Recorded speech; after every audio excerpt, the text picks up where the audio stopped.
Is that coffee for him or the dog? The inspector's voice cut through the warm clatter of breakfast like a cold blade. Everyone in the cafe froze.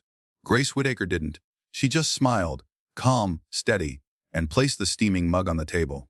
One hand for the man, one hand resting gently on the head of the service dog at his feet. That was the moment everything changed. She didn't raise her voice. She didn't make a scene. She simply refused. And by sunset, 4 military Humvees would be parked outside that tiny coffee shop in Oakridge, Georgia. A colonel would step out in full dress blues, and the nation would start to whisper about a woman most had never noticed until now. This story doesn't start with medals or grand speeches.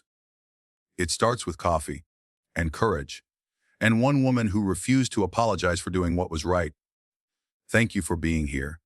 Sometimes the smallest moments carry the greatest meaning. Today's story is one of those, quiet, powerful, and worth remembering. If it touches your heart, feel free to share your thoughts in the comments. And if you'd like more stories like this, you're warmly invited to subscribe and tap the bell so you won't miss the next one. Now let's take a closer look at what really happened. The woman behind the counter never raised her voice, but her silence spoke volumes. Oakridge, Georgia. Population: 5,921. 3 churches, 2 gas stations, 1 blinking yellow light at the main intersection, and a coffee shop where every Wednesday at 9 a.m., time slowed down. It was called the Hollow Mug. Not fancy. No soy matcha lattes or sleek neon signs. Just strong coffee, warm biscuits, and hand-chalked specials on a squeaky old board. But what really made the place feel different was the woman who ran it. Her name was Grace Whitaker, 35, widow, no kids, and the kind of woman who didn't need to shout to get heard. She walked like someone who'd spent years balancing coffee pots and grief in equal measure. Her hair was always tied back in a loose bun, her sleeves rolled just above the wrist. Practical, steady, soft around the eyes, but with something in her posture that said she had seen things and endured them. People didn't come to the Hollow Mug for the pastries. They came for her. Grace opened the shop every morning at 5:30 sharp. The first pot brewed by 5:37. By 5:45, old Mr. Harlan was already sitting by the window with his crossword. Same seat every day at 62.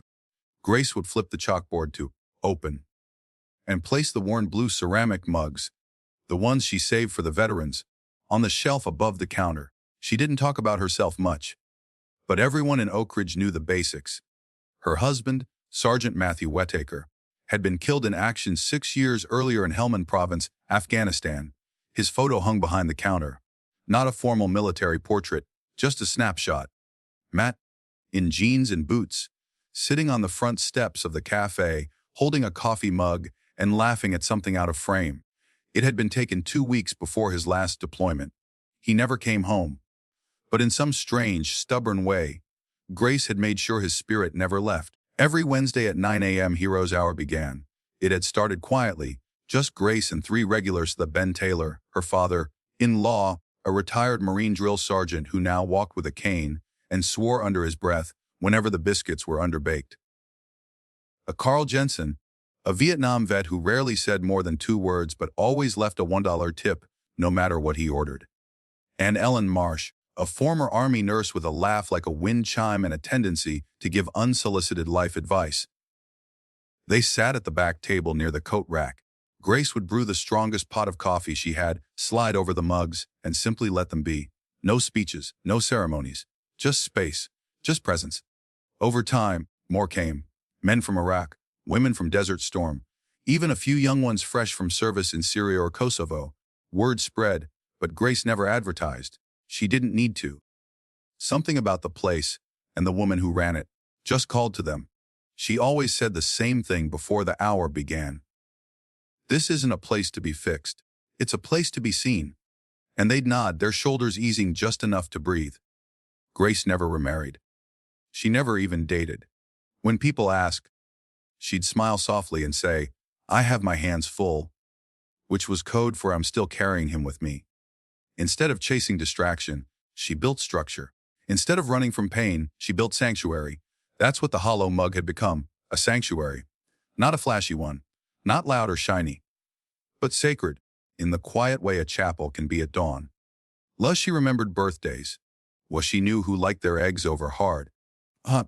She never asked questions when someone needed to sit alone for an hour and stare out the window. Sometimes she'd just walk over, set down a fresh mug of dark roast, and nod. That was her language. And somehow everyone understood. 2 months before everything changed, a new face started showing up during Hero's Hour. His name was Wes Monroe, mid-50s, ex-Marine Rican, clean-shaven, soft-spoken, and always walked with a black and brown service dog named Duca, a German shepherd, lab mixed with alert ears and calm eyes. Was never stayed long. He'd sit by the window, sip half a cup, nod at a few familiar faces, then leave before the hour ended. He didn't speak much, but Grace could tell he was trying. Duke never left his side. The dog wore a bright red vest that read, "Serviceo no Pete," and he never barked, never strayed, just curled up quietly under the table, eyes always on Wes. Grace respected that. No fuss. No questions, just space. One morning, she slipped a small treat into Duke's water bowl and whispered, "You're doing good work, buddy." She could have sworn the dog wagged his tail. Just once. The town of Oakridge noticed Grace, even if she never sought it. Teenagers held the door open for her without being told. The mayor stopped by once a month just to check in. Veterans referred to her as "ma'am," with a tone that held reverence, not habit. But Grace never wanted attention. "This place isn't about me," she'd say. "It's about keeping the light on when someone doesn't know they need it yet." To most, the hollow mug was just a cafe on the corner. To the ones who mattered, it was a lifeline. It started like any other Wednesday. The coffee percolated. The chalkboard read, "Hero's Hour." Free coffee for those who served. The regulars drifted in, one by one. Grace was behind the counter, hair pinned back, sleeves rolled, the steady hum of memory and community wrapping around her like an apron. She brewed the first pot of dark roast, just as the bell jingled. Ben was already settling into his seat. Carl grunted his usual hello. Ellen was telling someone how to properly make southern gravy. And then, right on cue, Wiz and Duke entered quietly, taking their usual corner by the window. No one suspected a storm was about to roll in. No one knew that within the hour, Grace Whitaker would lose her job, spark a national outcry, and unknowingly become a symbol for something much larger than coffee. But that's the thing about real stories. They don't ask permission before they begin. One clipboard, one command, one quiet refusal. That's all it took to crack the floor beneath them. The sun had just begun to spill its pale light through the diner windows, throwing golden lines across the linoleum. Hero's Hour was in full rhythm, the hum of quiet conversations, the clink of ceramic mugs, the soft rustle of jackets brushing against chairs. This was the heartbeat of the hollow mug on a Wednesday morning. Grace was moving like clockwork. She refilled Carl's mug before he could even raise it, slipped an extra blueberry muffin onto Ben's saucer with a wink, waved at Wes and Duke with that same quiet warmth that said you belong. And then the door opened. Not with the soft jingle of routine, but with a gust of cold air and the sharp click of polished shoes. He stepped in like he owned the oxygen navy blazer. Starched shirt. Clipboard held like a badge. He wore his name tag like a warning. L. Prescott, Georgia Department of Health. Grace glanced up from the register. Her smile didn't fade, but it thinned slightly at the corners. "Good morning. Can I help you find something?" "Inspection," he said flatly. Una announced. He didn't wait for permission. He began his rounds, poking, prodding, and opening things that had no business being opened before 10 a.m. He sniffed the air, tapped on the metal countertops, peeled back labels in the walk-in fridge. He even checked the temperature of the creamers. Grace followed, hands folded calmly in front of her apron. "You're welcome to look anywhere," she said evenly. She was used to inspectors. But this one wasn't here to check for safety. He was here to find fault. Prescott's gaze swept the cafe like a scanner. It landed on the far booth. There, Duke, resting under Wes's table, still loyal, a black vest across his shoulders, clearly labeled Serviceo no Pete. Prescott stopped mid-step like he'd walked into an invisible wall. "That animal," he barked, pointing, "is in direct violation of state health code." Every conversation in the cafe stopped. You could hear a fork scrape across a plate 3 tables away. Grace stepped forward. Her voice was low, calm. That's a registered service animal, sir. State and federal ADA law permits his presence here. Prescott's lip curled slightly. He flipped through a page on his clipboard, as if searching for some rule that might overrule basic human dignity. I don't care what the vest says. Animals shed dander, saliva, hair. This is a health violation. Unless you want this establishment shut down, that dog leaves. The whiz didn't speak. He didn't even blink. His hand tightened around the coffee cup, a faint tremor in the wrist. Duke didn't growl, didn't bark, just stayed, waiting for instruction like the seasoned companion he was. Grace looked around the room, old veterans, young ones, faces that had seen wars, and yet here they were, being told that one of their own didn't belong because he had a dog trained to catch his nightmares before they arrived. And that's when she said it.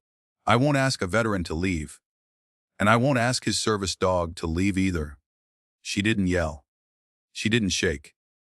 She simply stood straight, as if her backbone had just remembered something the rest of the world had forgotten. You're welcome to write your report, she said, but you'll do it knowing you tried to humiliate a man who served this country in front of the very people he served to protect. A murmur spread through the cafe. Someone near the counter whispered, "Damn right." And that's when the second door opened. This time, no bell jingled. Just a cold voice from behind the espresso machine. Grace Whitaker.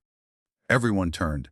Deborah Layton, the regional manager for the Hollow Mug franchise group, pressed gray blazer, tablet in hand, hair that hadn't moved since 700 a.m. You just violated a direct health compliance policy in front of a state inspector. Pack your things. You're terminated. The air went out of the room. A spoon clattered to the floor. Ben's cane tapped once on the leg of his stool. Was sat frozen. Even Duke looked up, sensing the shift. Grace didn't argue, didn't beg, didn't defend. She untied her apron with slow, trembling fingers, folded it in half, and set it on the counter.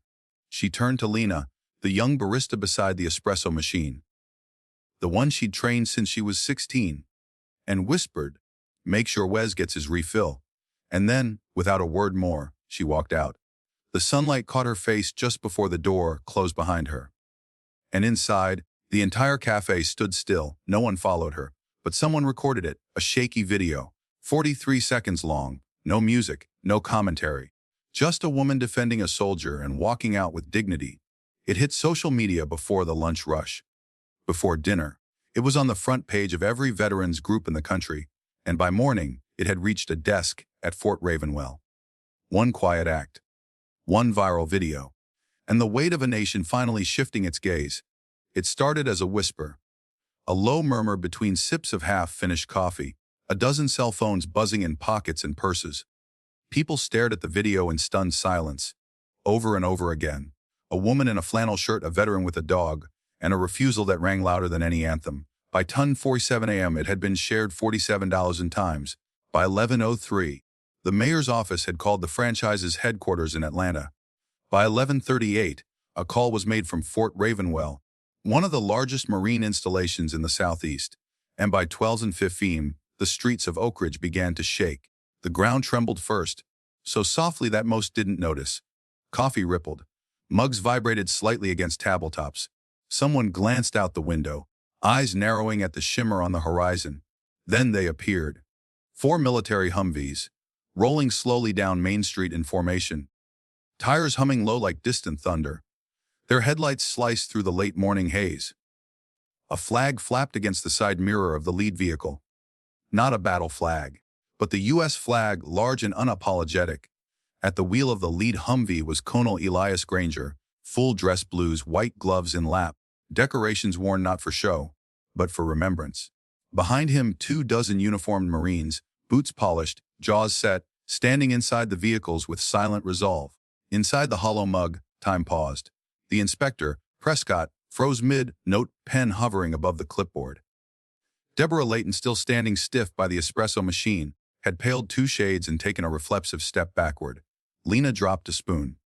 Wes Monroe didn't move. Neither did Duke.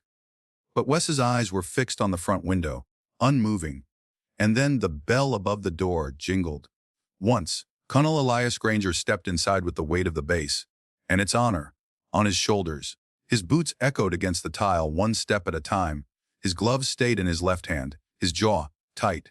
His gaze steady. He paused once inside, looking not at the menu board or the counter, but directly at Wes Monroe. Wes stood slowly, no salutes, just a quiet nod. A soldier's recognition of another. Granger returned the gesture with something deeper, a small but solemn salute. And then, without turning to Prescott or Layton, he asked the room, "Is Ms. Grace Whitaker present?" Lena, barely able to speak, shook her head. She was fired for standing up for Mr. Monroe. And for Duke. The silence was deafening. The colonel turned to face the inspector. His voice was level, but carved from stone. "You don't need to know someone's story to treat them with basic dignity." Prescott tried to stammer a defense. "I didn't realize who he." Granger cut him off with a single look. "That's the point." Colonel Granger turned to the door and gave a subtle wave. The Marines moved with surgical precision. Two entered and walked behind the counter. With white gloves, they removed the corporate logo from the wall. It was a vinyl panel, folded neatly like a flag. Another stepped forward and placed a hand-painted wooden sign above the chalkboard. "Welcome to Jurassi's HUC, where honor is served daily." Gasps. Hands to mouths. One elderly vet in the back whispered, "Damn right." Deborah Layton tried to object. "Colonel, this establishment." Granger didn't raise his voice. "You've made your decision," he said.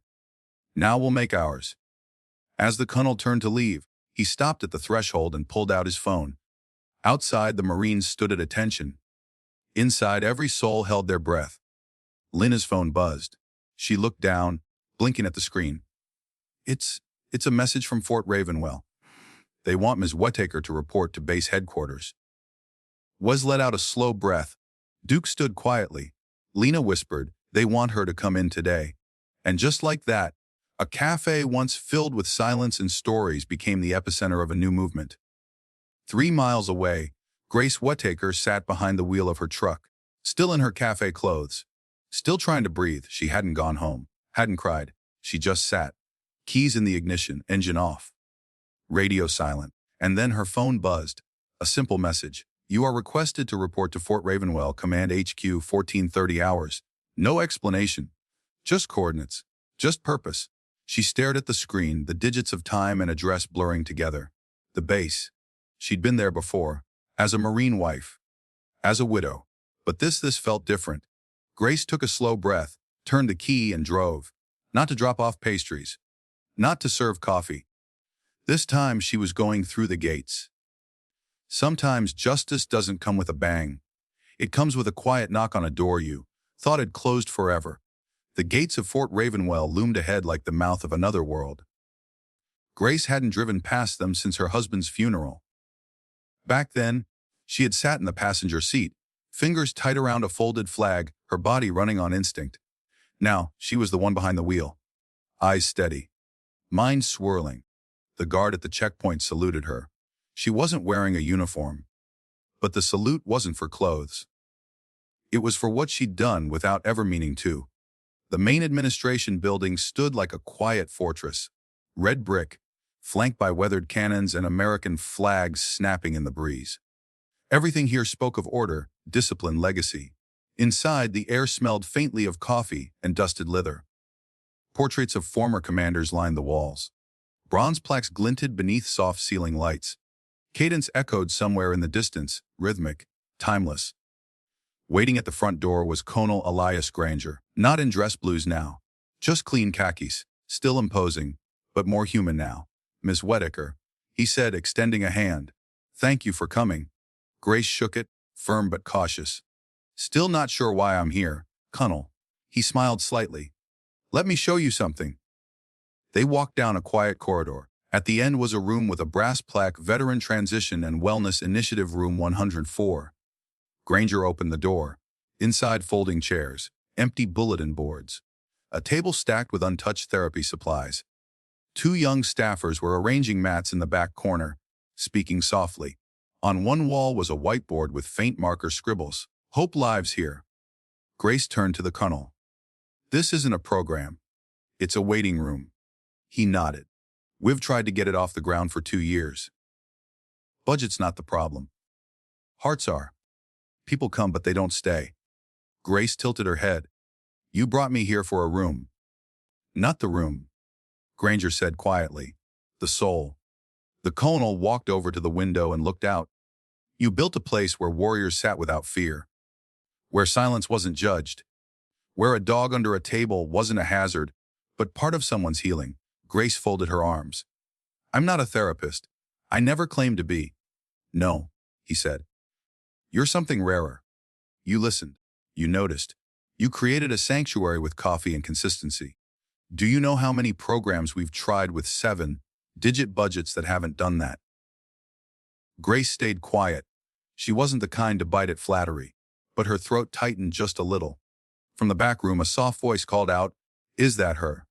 A woman stepped into view, mid-20s, dark eyes, burned scars across her jawline and arms, half hidden under long sleeves. She walked carefully, her steps uneven, one leg dragging slightly behind. At her side was a golden retriever puppy in a bright red vest. INTRAING. Hey, the woman said quietly. I'm Tiffany. Grace offered a smile, but didn't rush her. Tiffany glanced down shy. I saw the video. You and the guy. And the dog. I haven't been inside a cafe since I got back from Kabul. But if you ran one, I think I could sit down. The moment landed like a stone in a still lake. Grace blinked. She didn't speak, just stepped forward and placed a hand gently on Tiffany's shoulder. You'd be welcome. Anytime. Colonel Granger cleared his throat. Would like to offer you a position. Grace raised a brow. A's what? A coffee consultant. He chuckled. As director of this center, you'd have full autonomy to shape it. You decide how it runs, who leads sessions. Whether there are sessions at all. Grace blinked. You're serious. A's a heart attack. I don't have credentials. You have trust. I'm not trained. Mather were half the people who built this country. He stepped closer. What you did at that cafe, that wasn't hospitality, that was leadership. And you did it without a rank, without a paycheck, without even meaning to. Tiffany's dog let out a quiet woof, as if sensing the shift. Grace looked at the room, at the chairs, at the blankness just begging for life. She thought of Wiz, of Duke, of the silence that comes home long after the war is over. And finally she said, Okay, I'll do it. The colonel exhaled, like a man who'd been holding his breath for weeks. Then let's get to work. That night, Grace stayed late at the center. The staff had gone home. The lights hummed softly. She reached into her canvas bag and pulled out a photograph. Matt, her husband, sitting outside the cafe, coffee mug in hand, boots kicked up, grinning like he had the whole day ahead of him. She pinned it to the wall. No plaque, no frame. Just memory and mission. And quietly, in the corner of a room once forgotten, something sacred began to grow. She didn't wear rank. She didn't wear medals. But somehow Grace Whitaker became a commander of healing. The transition wasn't dramatic. There were no ribbon-cutting ceremonies, no headlines in national papers, at least not yet. Grace just showed up the next day. She wore her old flannel, coffee-stained jeans, the same worn sneakers that had padded quietly across the floor of the hollow mug for 6 years. And in her hand, the same notebook she'd always kept under the counter. Names, birthdays, favorite brews, silent anniversaries. She brought that notebook like a Bible. The Veteran Transition and Wellness Center didn't transform overnight. There were no magic grants or sudden construction crews. Instead, Grace did what she knew best. She rearranged the chairs so no one had to sit with their back to the door. She put an old coffee pot near the back window, with a note, pour freely. No judgment. She posted a whiteboard on the wall, need a ride. Need a listener. Write your name. No one laughed. No one scoffed. Because it worked. Men and women who hadn't spoken in years began dropping by. Some brought nothing but their silence. Some brought dogs. Some brought stories. Grace welcomed them all. Wiz Monroe came often. Duke would pad straight to the corner and curl up, eyes half closed, body loose. Tiffany Rio returned every Tuesday. She still didn't join group sessions, but she brought her sketch pad. Grace never asked what she drew, but one day caught a glimpse of Dog's Hands Homecomings. Lena, the young barista from the hollow mug, started dropping by every Friday. She brought coffee. But more than that, she brought lightness. She brought laughter. And slowly, the center began to feel less like a building and more like a belonging. Not everyone was thrilled. Some officials in the Capitol noticed the buzz online. They noticed the sudden influx of veterans returning to Fort Ravenwell's outreach program. They noticed that a civilian, with no formal training, was running one of the fastest-growing vet programs in the region. So, they sent auditors. 3 of them, suits stiff with suspicion, clipboards tight to their chests. They spent hours testing coffee machines, reviewing Grace's handwritten logs, asking pointed questions like, "What clinical certifications do you hold, Ms. Whitaker?" Grace didn't flinch. None. The room tensed. I just listen. I show up, I remember names, and I let people bring their dogs. They wrote everything down. A week later, Colonel Granger walked into Grace's tiny office. He didn't say much, just handed her an envelope. Gold seal, Department of Defense letterhead. Grace opened it slowly. Her breath caught. "You are hereby nominated for the National Civilian Commendation for Distinguished Service to Veterans." She read it again. Then again. "I didn't do anything special," she whispered. Granger gave a quiet chuckle. "Exactly why you're getting it." Alongside the nomination came an invitation to speak in Washington at the National Veterans Advocacy Conference. Grace didn't overthink it. She packed one blazer, one photo of Matt, and her notebook, the one with entries like Tiffany prefers tea, not coffee. Don't ask Wes about May 10th. Carl Jensen will only speak if the room is below 68 degrees. The notebook had become a kind of scripture, proof that someone had paid attention when it mattered most. At the airport, she heard her name called, Ms. Whitaker. She turned. Was stood there in full dress blues, his chest squared, Duke by his side. "I've been assigned as your escort." Grace blinked. "You clean up well," he smirked. "You're the one about to speak to the Pentagon." The ballroom was huge, white tablecloths, military brass, cameras, journalists, rows of medals and expectation. Her name shone on the digital screen behind the podium. Grace Whitaker. She stepped up, cleared her throat, her voice smaller than the room, but steadier than anyone expected. "I'm not a general. I'm not a doctor. I didn't write policy. I ran a cafe near a base. I served coffee. I remembered names. I listened." She paused. The silence pulled the room toward her. Veterans came not for advice, but for presence. They didn't need to be fixed. They needed to be seen. A breath. A blink. 1,000 hearts shifted. One day, I got fired for letting a man sit with his service dog. That was the moment everything changed. But it was never about the dog or the coffee. It was about dignity. Thunderous applause. In the back was stood. Didn't cheer. Didn't clap. He just nodded. Like a soldier, finally hearing his orders clearly. Legacy isn't what we build for ourselves. It's what we protect in others. She didn't go to the parade. The town of Oakridge had planned a full celebration for Grace's return. Banners on Main Street, a marching band, even a sheet cake that said, "Oh, you are ace," in crooked blue frosting. But she didn't go. Instead, Grace drove straight to the Veteran Transition and Wellness Center.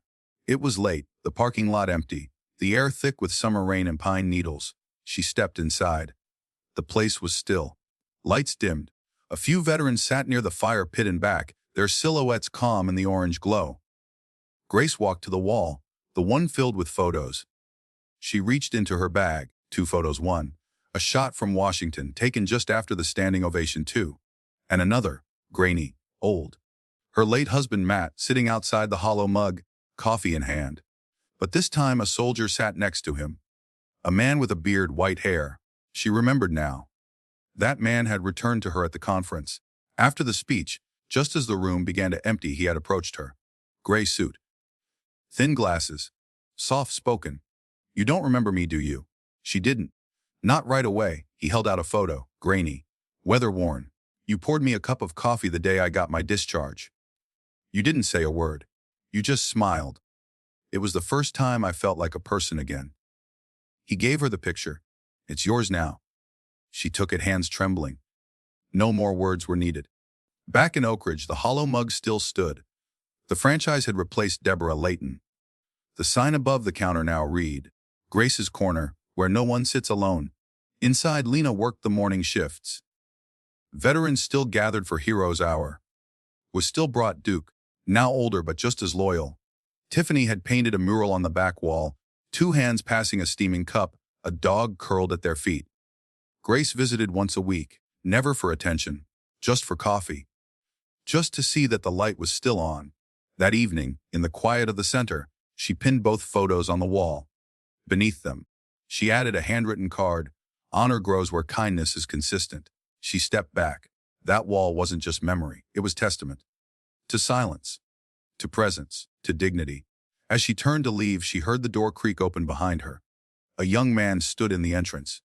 Barely 20, shaky breath, eyes darting. He wore jeans, a faded hoodie, and boots that didn't quite fit. His hands fidgeted in his pockets. Is this the place for, people like us? Grace studied him, his nervous shoulders, the way his eyes never quite met hers. She smiled softly. No, son. This is the place for people like all of us. He let out a slow breath, stepped inside.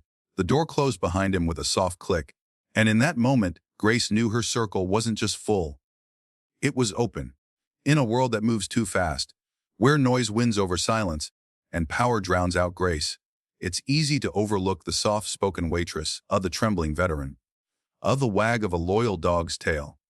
But sometimes, those are the moments that shape us. Grace Whitaker never held rank, never wore a uniform, but she upheld something sacred: dignity. And in doing so, she reminded an entire town, and eventually, an entire country, what real honor looks like. What happened in that little coffee shop in Oakridge, Georgia may seem rare, but maybe it shouldn't be. How many Graces have we walked past without noticing? How many veterans have we thanked only with words, not with action? Today, let her story ask us all, would you have stood up like she did? Have you ever stayed quiet when you should have spoken? Thank you for being here. Sometimes, the smallest moments carry the greatest meaning. Today's story was one of those, quiet, powerful, and worth remembering. Have you ever witnessed a quiet act of courage in your life? Or maybe you've been on the receiving end of someone else's grace. We want to hear from you. Please share your story in the comments. And if this story touched your heart, don't forget to like, subscribe, and share it with someone who believes in quiet heroes. At this channel, we tell stories that matter, stories that honor not just the uniform, but the humanity behind it. Because sometimes the strongest stand doesn't come with a salute, it comes with a cup of coffee. And a simple choice to say, you can stay.